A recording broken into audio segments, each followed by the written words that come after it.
Bienvenidos y bienvenidas a un episodio de su programa Punto de Partida, el programa donde hablamos de derechos humanos, democracia y justicia, desde una mirada social. Y hoy vamos a profundizar en uno de los temas fundamentales del derecho internacional, de los derechos humanos, con un enfoque especial en la región latinoamericana, pero también con una mirada global. En este episodio tendremos la compañía del alumno Eric Contreras Flores, de la Facultad de Ciencias Políticas y Sociales de la UNAM, y estaremos revisando una serie de preguntas clave para entender un poco más a detalle la materia Estado, Sociedad y Derecho. Y qué mejor forma que revisando el caso de la primera sentencia internacional condenatoria en contra del Estado mexicano de MacGregor y Fernando Silva, pero sobre todo tomando en consideración el cómo operan los tribunales regionales, qué implica la responsabilidad internacional del Estado y cómo el derecho internacional influye en las leyes internas de los países. Y sin más, comencemos. Bueno, pues ¿qué tal, Eric? Bienvenido a Punto de Partida. ¿Qué tal, Fernando? Muchas gracias por la invitación. Un gusto poder hablar de estos temas fundamentales para nuestra sociedad. Oye, Eric, y bueno, pues platícanos de los tribunales regionales en materia de derechos humanos. ¿Cuáles son y cómo funcionan? Claro, Fer, mira, pues existen tres principales. Lo que es la Corte Interamericana de Derechos Humanos, que opera dentro del sistema interamericano y cubre a los países del continente americano. Por otro lado, también tenemos lo que es el Tribunal Europeo de los Derechos Humanos, y pues este actúa para los países miembros del Consejo de Europa. Y por otro lado, pues tendríamos lo que es la Corte Africana de Derechos Humanos y de los Pueblos, que atiende a los Estados miembros de la Unión Africana. Estos tribunales pues permiten que tanto individuos como organizaciones denuncien violaciones de derechos humanos cuando no han encontrado una justicia en sus países. Además, promueven estándares comunes entre naciones con historias, contextos y estructuras jurídicas diferentes. Gracias, Eric, por esta explicación tan clara. Y pues vemos realmente que es muy importante. Entonces, así que si un país realmente pues no responde adecuadamente ante una violación de derechos, ¿aún nos queda una vía internacional para buscar justicia? Exactamente, Fer. Claro que hay pasos a seguir, como agotar los recursos internos primero, pero sí, hay personas y organizaciones que pueden llevar sus casos a esos tribunales. Pasamos ahora a un principio clave del derecho internacional.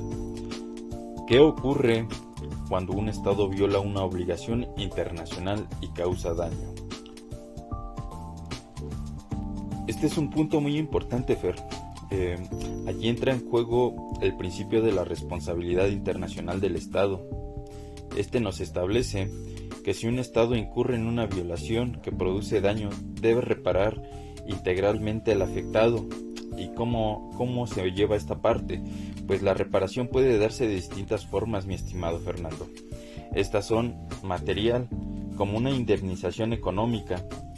Tenemos también la parte simbólica, por ejemplo, con un reconocimiento público de culpa, o estructural, mediante reformas legales o institucionales. Este principio normalmente pues nos garantiza que el derecho internacional tenga fuerza frente a los incumplimientos y no se quede simplemente en el papel. O sea, no solo se trata de pagar, sino de reconocer y corregir. Eso le da un peso real al derecho internacional. Exacto. La idea es que el derecho internacional no solo sea letra bonita, sino una herramienta con consecuencias reales cuando se incumple. Vamos ahora a un caso muy relevante, el de Castañeda Gutmann contra los Estados Unidos mexicanos. ¿Estamos ante un ejemplo de recepción del derecho internacional? Ah, claro, es el caso del político mexicano que no pudo registrarse como candidato independiente, ¿cierto? Pues la respuesta es sí. En esta sentencia la Corte Interamericana determinó que México debía adecuar su legislación para garantizar los derechos políticos conforme a la Convención Americana sobre Derechos Humanos.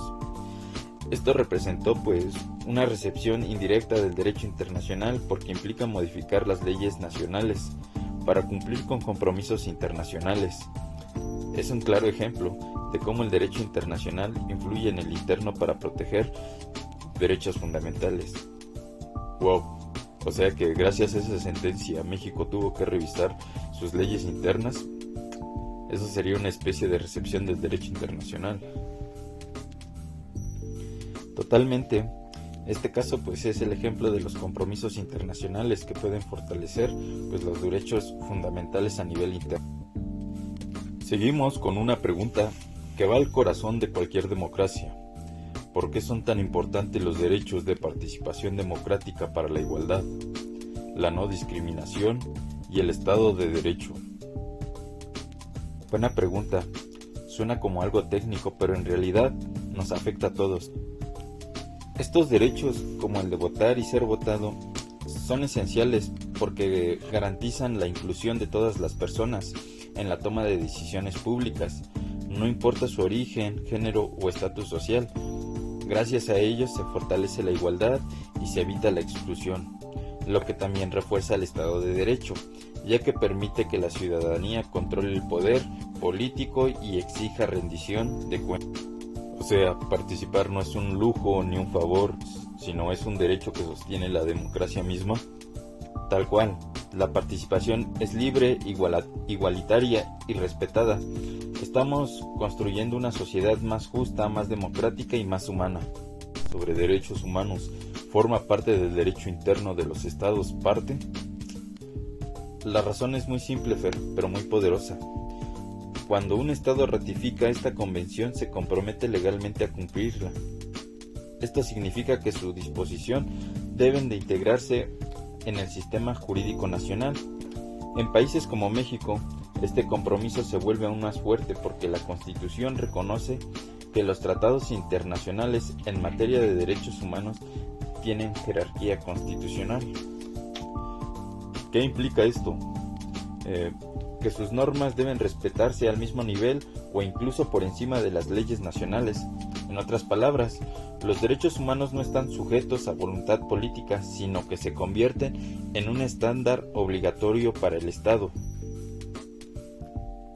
Vamos con una pregunta que nos ayuda a entender cómo funciona el derecho en la práctica. Y esta, es cómo se incorporan los tratados internacionales en el sistema jurídico mexicano. Gran pregunta.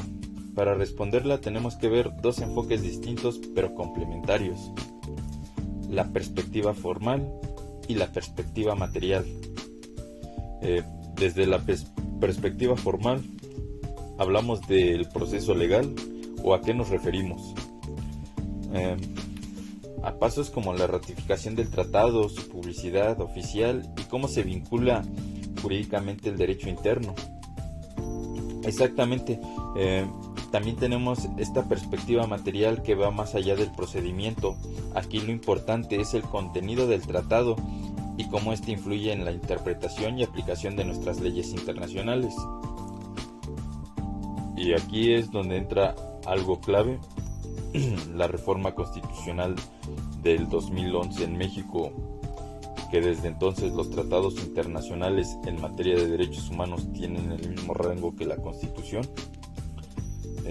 Sí, significa que no son simples recomendaciones, tienen una fuerza legal y más aún, son una herramienta poderosa para controlar el poder, sobre todo cuando las leyes nacionales no alcanzan a proteger los derechos humanos como deberían.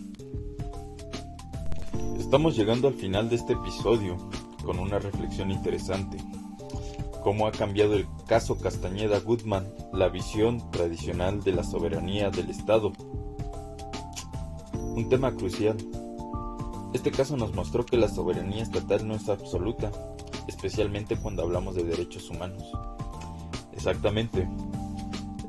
En este caso, México reconoció que su legislación debía alinearse con los compromisos internacionales. Un gran paso. Claro, y ese cambio se reflejó con una reforma clave.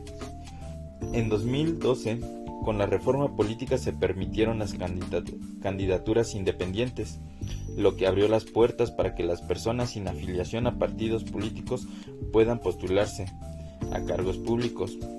Esto es fundamental porque fortalece la democracia y amplía la participación ciudadana. Recordemos, las voces de todos cuentan. Perfecto, Eric. Y pues antes del cierre, me gustaría que hiciéramos una rápida recapitulación de lo que aprendimos el día de hoy. Pues primeramente vimos lo que es el rol clave de los tribunales regionales de derechos humanos, como la Corte Interamericana, el cual juega un papel fundamental cuando los estados no garantizan justicia dentro de sus fronteras.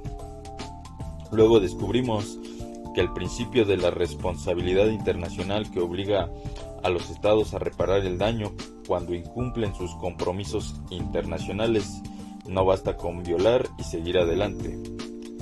El caso Castañeda-Guzmán, entendimos cómo el derecho internacional no solo influye, sino que transforma el derecho nacional, abriendo nuevas puertas a formas de participación democrática. Claro, reflexionamos también sobre cómo los tratados internacionales tienen fuerza dentro del sistema jurídico mexicano y cómo su jerarquía permite controlar el poder cuando vulnera los derechos humanos. Quedó claro también que la soberanía de un estado hoy no significa actuar sin límites, significa comprometerse con los estándares internacionales de justicia y derechos humanos. Porque en este mundo interconectado, lo local y lo global ya no están separados. Todo forma parte de la misma lucha por los derechos humanos. Y con esto cerramos el episodio de hoy. Esperamos que este tema te haya generado reflexiones importantes sobre la intersección entre los derechos humanos y la soberanía del Estado. No olvides seguirnos en nuestras redes sociales, compartir el episodio y dejarnos tus comentarios. Hasta la próxima. Esto fue Punto de Partida.